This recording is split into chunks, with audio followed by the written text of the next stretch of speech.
Hello everyone, it's your host, your friend, your boy, Jet Black, the one and only, here with another exciting video. And in this video, I'm going to be talking about how was my day-to-day July 9th, 2020, and what are my plans for tomorrow, July 10th, 2020. Hey, if you guys want to talk with me about anything, feel free to hit me up in the comment section below, and feel free to message me on our Discord. Without further ado, let's jump right in on today's topics. The first thing I'm going to be talking about is The Boys. So I watched a season 1 recap of The Boys, which is an Amazon Prime exclusive show. It's essentially about a world where superheroes are corrupt and a group of human vigilantes known as the Boys are trying to stop them. I don't really think I'd ever watch the show, as I feel like it's a gross out mystery kind of show. Mysteries are normally fairly slow paced, and I enjoy faster paced stories.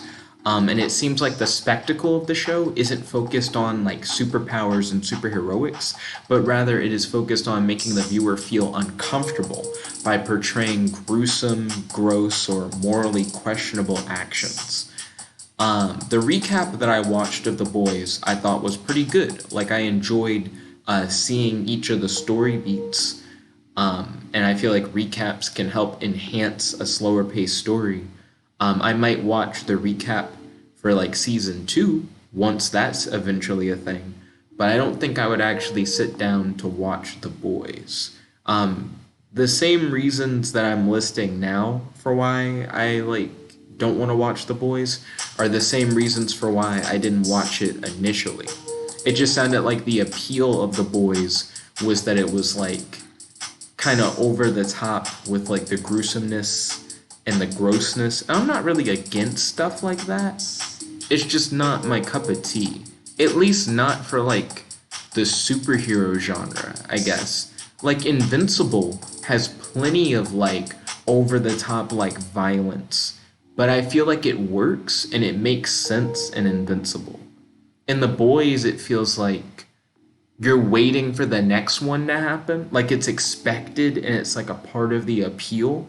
Where in Invincible, I feel like, yeah, I mean, if some dude who's strong enough to destroy a planet punched me in my face, I imagine my head would also blow up. You know, like, it just makes more sense, I think, in Invincible. I don't think it's not that it makes more sense, because I feel like the gruesome stuff that happens in The Boys also makes sense. You also have superpowered people killing non-powered people pretty easily. That makes sense. But I guess the difference is that I don't feel like Invincible plays it for like shock value. I don't think Invincible plays it as like, yeah, this is what you came for. This is like the main event. It's just when it happens in Invincible, it happens. And that's it. I feel like in The Boys, they make it too much of like the focus. You know, like that's kind of like the idea. That's the thing that like draws people in. Like, you won't believe this crazy, gross thing that happened. I don't really care about that. But anyways, that's enough about The Boys. Also, if you guys want to check out that recap of The Boys Season 1 that I watched, feel free to jump into the description box below. The recap is available there. Next up, I'm going to be talking about Crayta. Specifically, I'm going to be talking about how Crayta has an unfortunate tagline. So if you guys aren't familiar with Crayta, it's a game that's currently out on Stadia. It's a Stadia exclusive for now, where you can make and play online multiplayer games with your friends. So it's not just that you can make online multiplayer games that you can play with your friends, but it's also that you can cooperatively build online multiplayer games with your friends. Where you're all inside of like the creator mode of your game, and you can all be working on building the same game at the same time and seeing each other build different parts of the game, which is pretty cool, not gonna lie. It allows for you to make a game in like the most basic sense, where you have all these different assets that you can drop into the game world and then customize the properties of in order to build a game. And you can make a variety of different games within Crayta, but they also have an advanced builder where you do actual coding.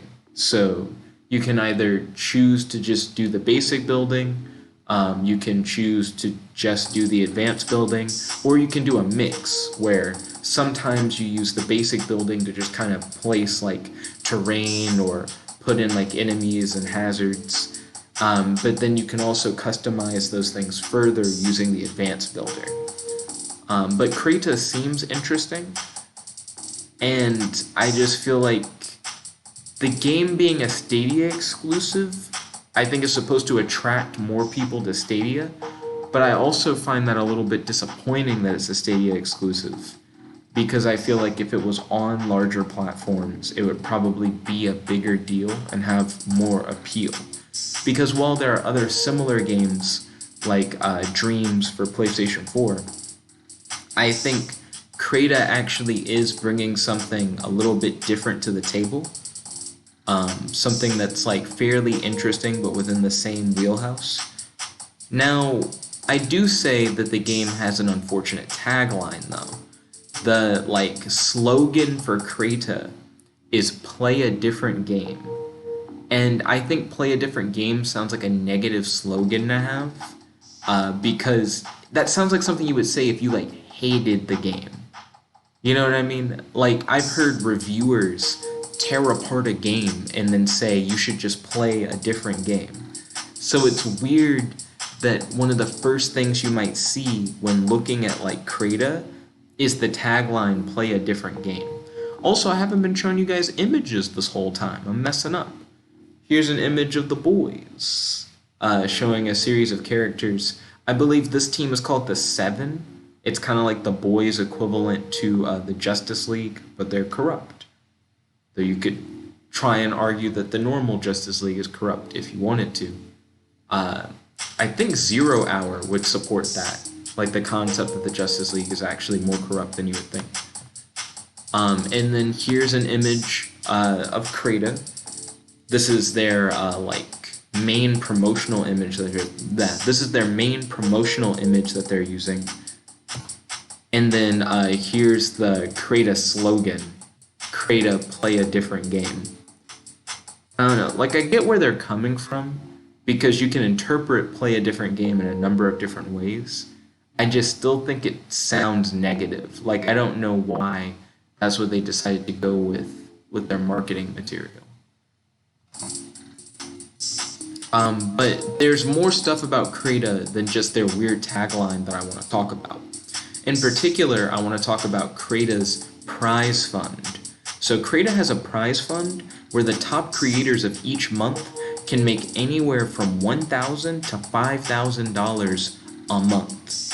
So they have this chart here. And essentially, starting August of this year, at the end of each month, on like the 30th day of said month, which I guess for February it would have to be earlier than that, from when the game's initial publication falls. So essentially, if you publish the game a month after the game was released, or 30 days equivalent, when it falls into the next calendar month, they'll rank it based on unique plays and total time spent in the game. Meaning, what they really want are a lot of new players to be playing your game and to be spending a lot of time in your game in order to rank your game's success. And the top 5 ranked games will win. And they have this ranking system that shows top games versus like top new games each month. Now I noticed that it says top 5, but this has like up to rank 8, with people in like ranks 4 through 8 receiving like $1,000. Also, I just noticed that top new games don't seem to make as much as top games overall, which makes sense. Because top games overall are like, regardless of whether or not it's new or old, it's still like the most popular. But it's interesting that for top new game, you always make $2,000. But if you are like a top game that isn't new, you can make less than $2,000. So I think that's kind of interesting. Like, it makes you think which is better. Like, would you rather make a top new game and be like, I'm guaranteed at least $2,000? Or would you just make like, I mean, of course you would rather make the top game overall, but it would probably be easier, I would say, to make like a top new game. Now, I will say that based on their prize system, it makes it where you want to be dropping like a new game maybe at least once a month so that you always have the possibility of winning top new games. But it also seems like you would want games that would attract a lot of new players, and you would want games that take a while to beat, because playtime is like an important factor. So it's like if you can make a game that's just kind of difficult, where it'll take a while before anyone's able to like play through it, or a game that's not necessarily difficult, but it kind of like stalls the player's progress, like maybe forcing the player to have to like wait for stuff to happen. It seems like people will probably try to take advantage of the time spent in the game thing as a way for them to get more playtime on their game, so that their game has a higher possibility of becoming like one of the top ranked games. The thing is, you would still have to make sure that whatever you made was entertaining, or else you probably wouldn't get a lot of unique plays. I could see people making unwinnable games, but making it seem like it's winnable. And I feel like that would be an easy way for you to get like a top game placement. Because if your game is fun, and it's not that it's like overly difficult, it's just that it's impossible, but it seems like it's possible, then I could see a whole bunch of people trying to like complete your game. And if everything up to that ending point is super fun, I could see people trying to like challenge their friends and get them to try and beat it and stuff like that. But with people being unable to beat it, people like try over and over and over again, which gives your game more playtime, and then they share it with their friends, which gives your game more unique plays, and then you end up with like a top game that no one's beaten, and like $5,000 in your pocket for the month. You know, like, it seems like an interesting idea. Also, with like top games versus top new games, I think it's interesting that those ranks exist from the get-go, like they exist from the beginning, because you have to understand the idea that, wait, hold on.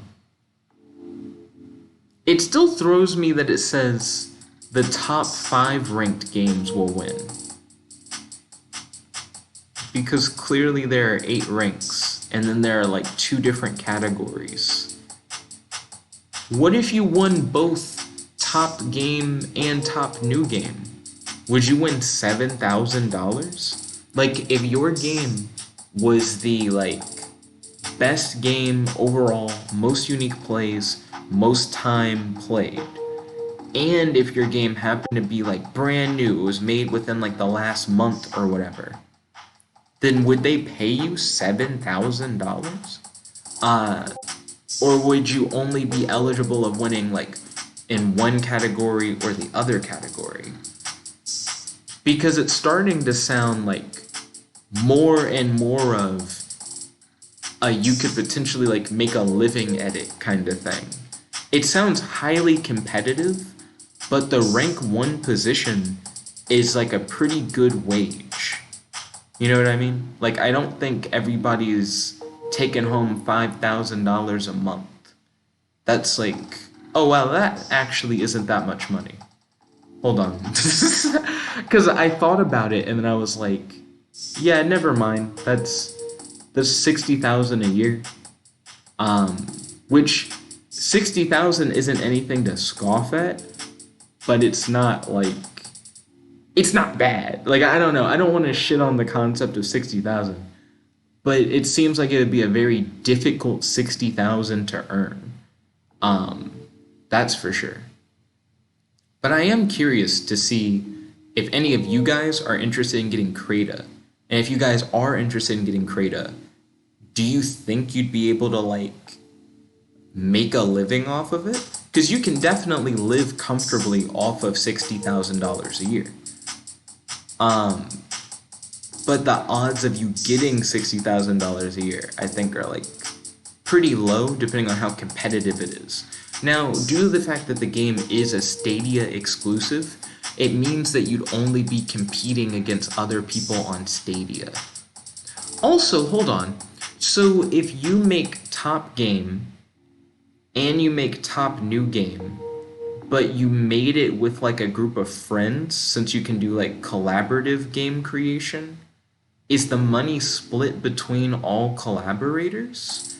Or is it like, well, we all helped Todd make a game, so Todd gets all the money, and then Todd could like choose to pay us if he wanted to, but it doesn't really matter who put in the most work, it's like who initially like started the creation process? Because I could see people winning that way. You essentially start, I mean, dang, you could hire people to make games for you in Crayta. And if it wasn't based on splitting between collaborators, if it was just like whoever's account was the main account that like started the game creation process gets the money, then you could be like, yeah, I have like a group of like a few people who I have work on my game, and then like you could agree to pay them a base amount of money, essentially. And you would pay them regardless of whether or not you made top game, but you would give them instructions that would incentivize like design choices that would make a game more likely to be a top game. Because you want a lot of unique players, and you want people to spend a lot of time in the game. And I think the easiest way to get unique players is to make the game something that people want to share with other people. And I'm trying to think of more like ways to make a game more shareable, like something that you would want to share. I think if it was like a unique experience every time, like something that was kind of procedural, then it's more likely that you would want to share it with a friend, because you'd be like, I'm curious how it would be when you play it versus when I played it. Or if it was like a choose your own adventure kind of thing, because it would be a similar concept. It would be like, I played it and I got this ending. When you played it, what ending did you get? Stuff like that, I think, incentivizes sharing. People want to share experiences with others because they want to hear the other's perspective, how like their experiences were different from their own and how their experiences were similar. So I think making games that are like choose your own adventure games, and games that change every time you play them, or games that have like seemingly possible objectives but they aren't actually possible, I think things like that would definitely like help people want to share the game. High score lists are good for that too. Like just the idea that there's some kind of time that is like competitively stacked up, where if someone's like really good at like a race that you made, other people will try to like beat their race time. That would be good for like making it more shareable, because you'll share it and be like, can you beat my score? Or I scored this. How well did you do in the game? So there are a lot of different incentives that you could put in for a game to make it more likely to be shared, which will make it more likely to get more unique plays. And there are a lot of different ways to increase total time spent in a game, adding additional like optional objectives and like side quests and collectibles, and making a game that's like fairly difficult, or all different ways to like extend the amount of playtime of a player. So I don't know, this seems fairly promising. I think this is an interesting idea. I know a lot of people want some form of monetization within Dreams for PlayStation 4, and Crayta's come out of the gate going, hey, you could potentially start making $5,000 a month, maybe $7,000 if it stacks, like if you're like a top game and you're a top new game. You could potentially start making $7,000 a month making games online that you can play with your friends. I think that's cool. Definitely let me know your thoughts on this in the comment section below and in the description box. And let me know if you guys know any details about all these ranks. The top 5 ranked games will win, but then there are 8 ranks, so I don't know what that means. But let's move on from here. So next up, oh yeah, so I have an idea for a Weapon Ultra video game. So I feel like a Weapon Ultra video game would be like Splinter Cell meets Green Lantern Rise of the Manhunters. I'm not sure if you guys played this. This was the video game tie-in for that Ryan Reynolds Green Lantern movie. I actually have played through this entire game and beat it. It's actually pretty good. But I feel like Weapon Ultra, who's one of my favorite like open source superhero characters. I've made a ton of Weapon Ultra videos on the channel. You guys can learn more about Weapon Ultra by clicking on this link in the description, who is Weapon Ultra. Also, if you guys want to learn more about Crayta, I have a link to the Crayta press kit website, and I have a link to a article about Crayta's monthly prize fund, if you guys want more details on that. Pretty much anything that I'll be talking about in this video, you'll be able to find a link to in the description box below. But Weapon Ultra, in case you guys aren't familiar with the character, he is the protector of the universe. He's a space-based superhero. I mean, he doesn't have to be, but he was picked to be the protector of the universe by the living personification of the universe, and he was picked by him while in space, and he wears like an alien symbiote suit. So it seems like he would be space-based, but since he's open source, and as far as I know, there aren't any stories about him for real, you could kind of make him any kind of superhero you want.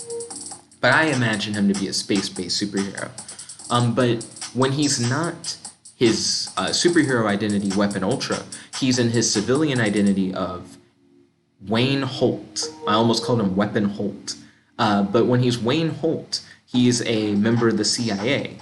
So I could see a game where every other level you switch between his civilian identity as Wayne Holt, going on CIA missions, using different gadgets, stealthily infiltrating like enemy bases and stuff like that, and trying to like take information, you know, cool spy shit.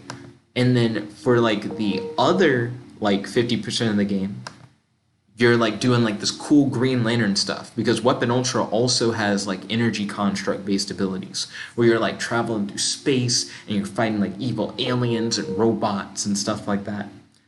Similar to how a lot of superhero stories will have like an A plot and a B plot, where it's like the A plot might be about the superhero doing cool superhero shit, and the B plot might be about their civilian identity doing fairly mundane stuff.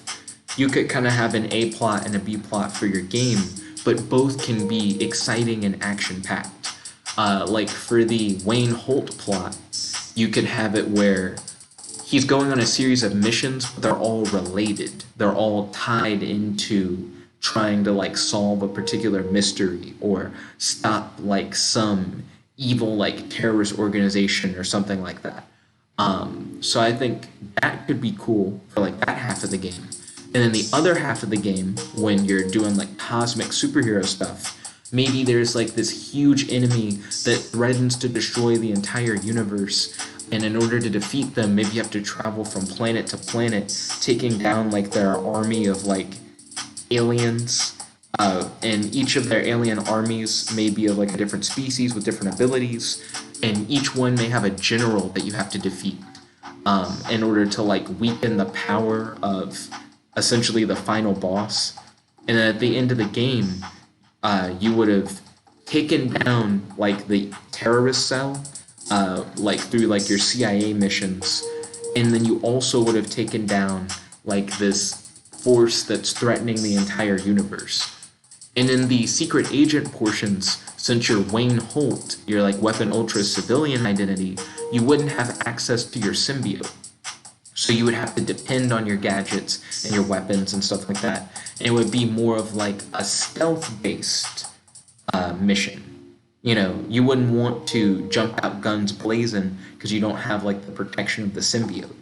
Whereas when you'd be playing the like superhero symbiote portions of the game, you'd be able to go all out, using constructs to straight up just beat down on fools.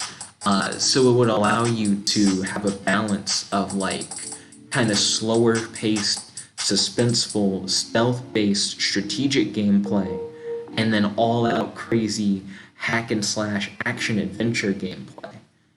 So I think that would be really cool. I know a lot of people aren't super aware of Weapon Ultra, but since he's an open source superhero, really anyone can use him, and he could appear in anything at any time. You know what I mean? So if someone wanted to make like an indie game or even like a Crayta game about Weapon Ultra, I think that'd be really cool. If anyone does, definitely let me know. And if anyone has any ideas for a Weapon Ultra video game, definitely let me know. Speaking of Weapon Ultra, next up, I tried to draw Weapon Ultra in Microsoft Paint, which is why he looks so jank. But this was my first attempt at drawing Weapon Ultra, like actually drawing him, because all my other attempts at drawing Weapon Ultra have been using like tools that are meant for creating characters using like pre-existing parts. For example, the DC Universe Online image I showed you guys earlier. This was using like the assets that already existed within DC Universe Online in order to try and create Weapon Ultra. So this is me actually just trying to draw Weapon Ultra. And I think it looks about how I expected it to. I'm thinking about maybe trying to draw him more, like trying to get better at it by practicing over time. That might be cool. Also, here's what Weapon Ultra looks like. Like, this is the original image of the open source superhero character that my image is based off of. But I think his shoulder pads, I put them kind of low. They're more like, I guess, elbow pads, like on this one. His symbol in the center isn't quite right. Like the coloring is a little bit off on it. And I'm trying to see if there's anything else that I think looks very different from this one. I made the hands more like claws because I do think he kind of has like almost a cat-like appearance. So I think the clawed hands kind of work with his mask design. So that difference was on purpose. The positioning of the pads was not on purpose. It was like I was drawing and then I suddenly realized like, oh, that's not gonna be on his shoulders, I guess. So maybe if I try to hit it up again, I'll try and actually put it on his shoulders. I think that would be cool. But I think it turned out, okay. If someone told me that this was drawn by like a little kid, I'd believe it. But I didn't really expect it to look too crazy on like Microsoft Paint. And I'm using a little laptop trackpad in order to draw them. Speaking of which, I wasn't sure if they were called trackpads or not. I was talking to my friend Lindsay about it. I was like, are they just called like do you just call it a computer mouse like normal? Or is it a special name for when it's like on a laptop? And I wasn't sure if it was called like a touchpad or a trackpad or something along those lines. Actually, I just realized there's a label on my laptop. And the label doesn't say trackpad, it says precision touchpad. So I guess for my laptop in particular, they're like it's a touchpad. I think a lot of different people use a lot of different terms. I think that's why I was so unsure about it. I don't think there is just like one correct term, but I need to look it up and see if there is like one specific term to use. But anyways, I just wanted to share that with you, and I also wanted to let you guys know that I'll probably be making more Weapon Ultra fan art. Feel free to share your weapon fan. I just said your weapon fan. Feel free to share your Weapon Ultra fan art with your boy on Discord. I would definitely talk about it in a video. Like, I would definitely put it in with all these other images and shout you out and talk about your fan art. Because I'm a big Weapon Ultra fan, so if you guys make Weapon Ultra stuff, how am I going to not talk about it? You know what I mean? Anyways, next up after the Weapon Ultra fan art stuff, I got some crazy news. So the Institute of Noetic Sciences is trying to determine if psychic abilities are transmitted genetically. So there's this article, there will be a link to it in the description box below, where they're talking about a research project that's currently in progress, where this institute is trying to figure out if extended human capacities, which if you look through this site, everything on this site is about like psychic abilities and trying to research psychic abilities by doing like scientific studies. They're trying to figure out if psychic abilities are tied into like a psi gene, like if there's something in like people's DNA that gives them psychic abilities. And I think that's an interesting concept. It reminds me of like the X gene in Marvel Comics, which is what gives like the X-Men their abilities. It's what gives mutants in general their abilities in the Marvel Comics universe. And it reminds me of the meta gene in DC Comics, which gives a lot of metahumans or superhumans within the DC Comics universe their abilities. Multiverse, I should say, their abilities. In more like weird psychic abilities news, there was a meta-analysis done back in 2012 that was talking about intention experiments. There are a lot of parapsychology experiments where they try to figure out if just by like focusing on trying to help someone, like just by having good intentions, can you actually help them? And based on this meta-analysis, they were like, we looked at multiple different studies and like clinical trials that people have done, and it seems like, yeah, just by focusing your distant intentions on other people, you're able to like help them. Take that with a grain of salt.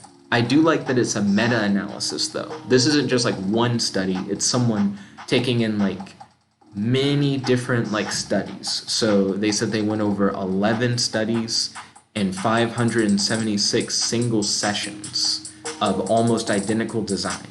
So they took a lot of similar studies and similar sessions and analyzed them, and they were like, it seems like the answer is yes. You know, just by like wanting to help, you can help someone. Now what's interesting about this is that there was another study done. This is an older study.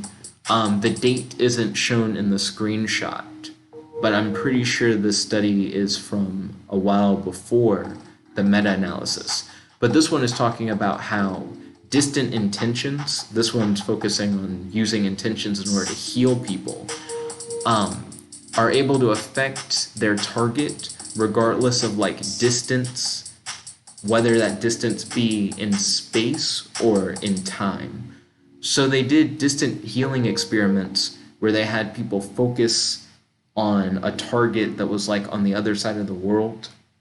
And then they also did a similar study where they were focusing on targets in the past, where they had already like checked the biometrics of people like a couple months before, and then they had people a couple months later try and focus on those people, but specifically their past selves, like try and send their intentions back in time in order to try and affect their vitals or whatever. And this study claims that like intentions were able to help people even though they were like miles apart or like months apart. And I think that's like an interesting concept. Definitely take all of this kind of stuff with a grain of salt. But I think it's cool, the idea that you could potentially help people with your like intentions regardless of like where or when you are. But yeah, that's pretty much all I had to talk about. When it comes to my plans for tomorrow, I'm thinking about creating a tier list of the different abilities that are mentioned in the declassified CIA gateway process document, which I don't think I have linked in the description right now, but I'll add it to the description right after I'm done recording this video. I think that would be cool, and I'd be interested in seeing if you guys agreed with such a tier list or not. I also think I might try and draw more Weapon Ultra stuff, like I mentioned earlier. I'm thinking about maybe trying to like design some merchandise or something with my crude Weapon Ultra drawings. We'll see. But anyways, I'd like to thank you all for watching. If you guys like this video, make sure to smash that like button, favorite, comment, subscribe, and ding ding ding, ring the notification bell to be notified whenever we do these videos. Feel free to message me about anything on our Discord or leave a comment in the comment section below. Thank you all once again for tuning in. I really appreciate you guys. You guys are super supportive. Without you, this channel wouldn't be nearly as successful as it is, and it wouldn't have grown to the size that it currently is, and it's continually growing. Within the last 28 days, we've received almost like 90 plus new subscribers, so the channel's been growing a lot recently. So I thank you all for your kind support and for continually tuning in. I hope you guys are enjoying the content. I hope you're all having a happy, fun day today. Thank you all once again. This is your host, your friend, your boy, Jet Black, the one and only, logging out. Peace, guys. Chicka da gal.